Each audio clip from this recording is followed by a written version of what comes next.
Guatsi Hopa.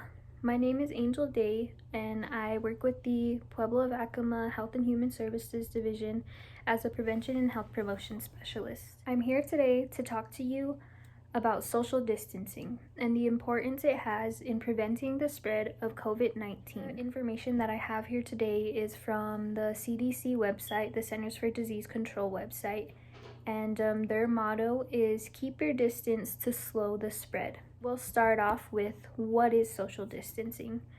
So first and foremost, social distancing, also called physical distancing, means keeping space between yourself and other people that you come in contact with outside of your home. The CDC recommends to stay at least 6 feet or 2 meters apart from other people, to not gather in groups larger than 5. Previously it was 10, but now they moved it up to 5, so try your best not to gather in groups of 5 or more.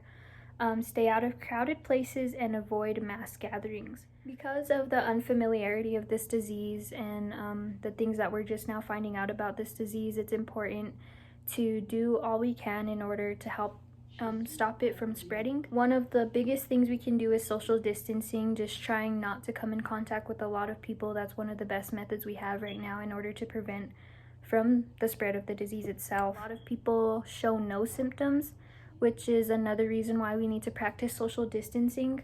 If you're not showing symptoms and you have the disease, it doesn't necessarily mean that you personally are going to be affected, but if you do come in contact with somebody more vulnerable, such as an elder or somebody with a disability, somebody that's prone to get sick easier, you're more likely to put them at risk for getting the disease. And since their immunity is not that great, they have a higher chance of actually having more severe effects. So some tips for social distancing, also recommended by the CDC, is to follow guidance from authorities where you live. So as you know, both in the Pueblo of Acoma and the Pueblo of Laguna, we do have curfews in place, as well as a stay-at-home order. Those are things that we do need to follow as a community.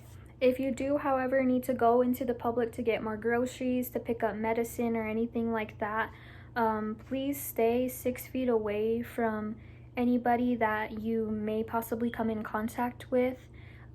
Also, they recommend now if it's possible to do mail orders for medications, if it's possible to, get some non-perishable foods, grocery items shipped to you.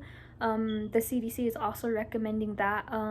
Also, the use of face masks, hand sanitizers, and washing your hands are going to be some of the most effective ways of preventing this disease from spreading. The CDC also recommends to avoid large and small gatherings in private places and public places.